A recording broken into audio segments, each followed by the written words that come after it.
Hello and welcome to Retro Bikes Dublin. Today we have for sale a Kawasaki Super Sherpa 250, which is kind of a competitor to a Yamaha Cero 225. It's a very similar kind of enduro bike, so off and on road uses in her. So front tyre is absolutely brand new. We replaced front and rear tyres. We've done brake pads as well. Should be able to see are pretty much brand new in there. Front mud guard is in nice condition as well. Some of this the rain here, it's just started spitting. Headlamp assembly good, gaiters are good also, and the forks at the front are also very nice. Tank on this right hand side is pretty much immaculate, same with the right hand side panel, and engine area too, looks good. Exhaust at the rear, chrome in very nice condition. Rear swing arm and the rear brake pads have been replaced also. Rear rack on her too, which is nice if you want to put a back box. 2004 bike.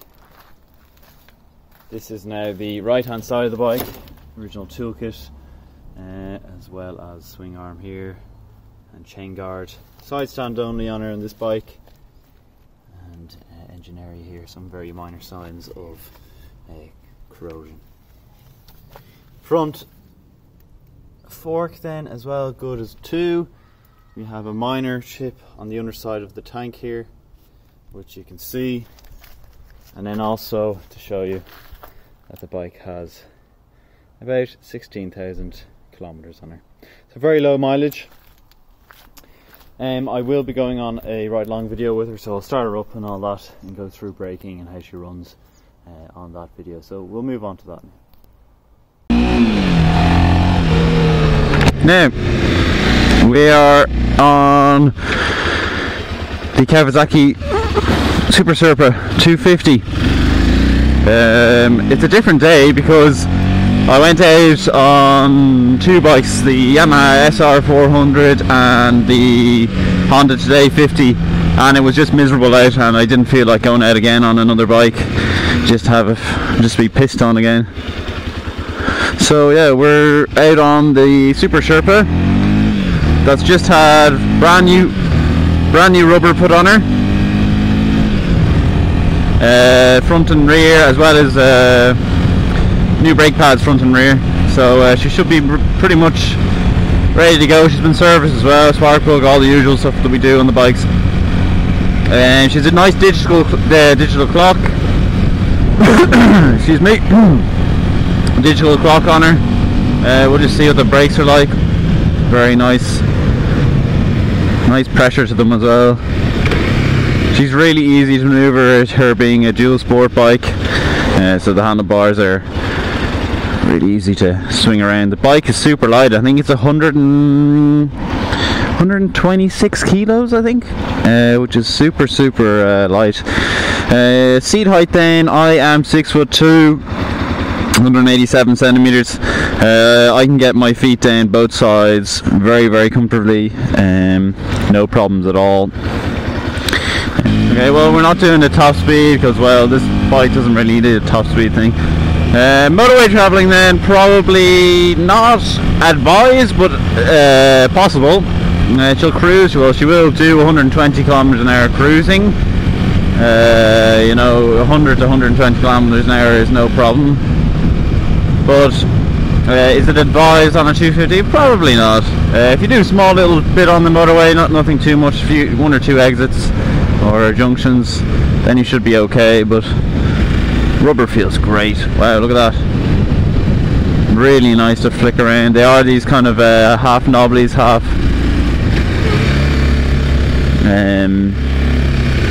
on-road stuff. We'll turn to the left here. We're doing a bit longer because I'm enjoying this bike.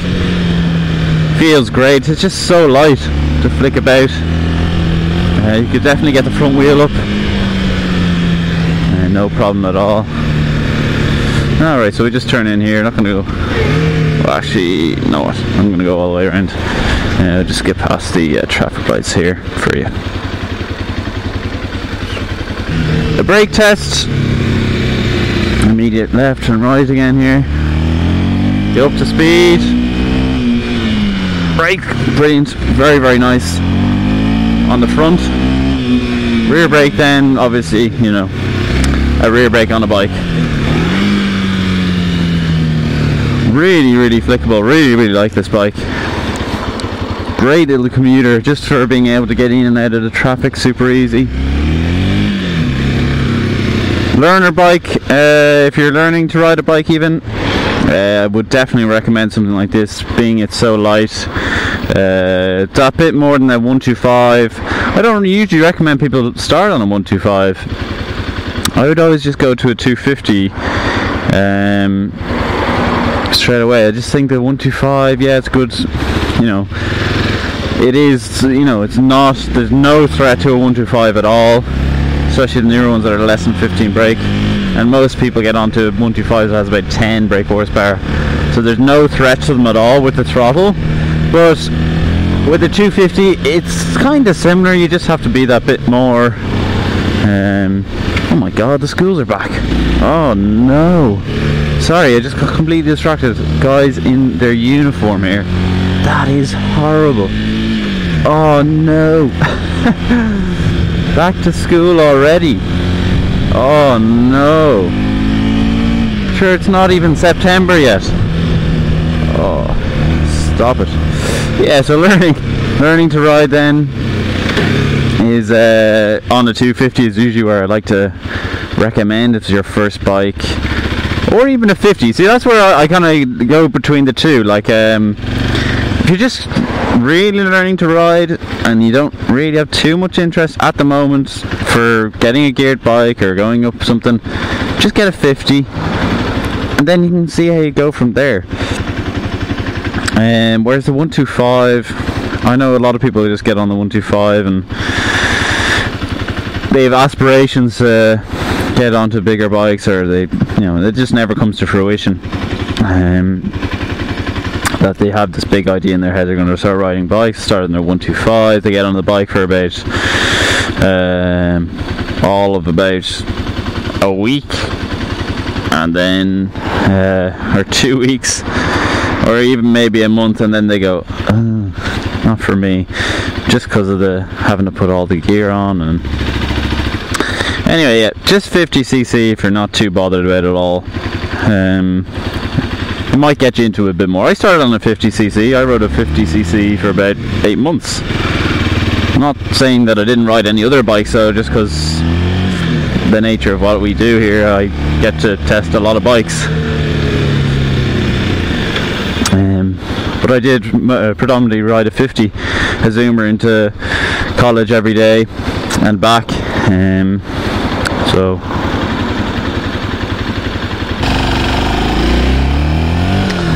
oh, I probably should have said this at the start, but the knack of getting this bike started, I'd like to show, is ignition on, full choke, and then electric start. That's for getting this little bike. That's the best way I've seen with this thing. Starting her a good few times, she needs a bit of choke to get going. Anything else? I suppose a little summary of the bike. It is a 250cc dual sport, so good for on and off road. Very, very light, flickable, easy to ride. Clutch is very light, brakes front and rear very light, easy to, you know, they're not grabby. For first time riders, you know, I get on those dual disc 1000s and it's, you know, one finger job to press it, which can be threatening to new riders just because they like to grab a lot of brakes sometimes. But yeah, 250, it's super light, like I said, 120 odd kilos, wet. If you're looking to do a bit of off-road and on-road thing, and then that's good as well. It's got brand new tyres front and rear, pads done front and rears also. Only 16,000 kilometers on the clock as well, and the bike is running lovely. That's been about it. I think I might end the video a bit earlier than what I usually do, just because there's not really too much else to see about the bike. You've seen that it's running nicely, the mirrors are good, seat height I've gone over. Fuel consumption I'm not too sure about. I think I read it's about 70 miles to gallon. So good fuel economy. All the lights are working, left indicator, right indicators, front and rear. The odometer, the electric odometer is working, showing your trip and also kilometers. It's regards the speed, it's about 5 kilometers. Incorrect, but that's what they all are usually, those electric ones. That is when you get up to speed. I mean, at the lower speeds it's only 1 or 2, but obviously when you keep going, the error rises. But yeah, apart from that, that's been the Kawasaki Super Sherpa 250 or KL250. If you have liked the video, please do leave a like. Also comment down below what you think of this Kawasaki 250 Sherpa, and finally subscribe if you haven't already.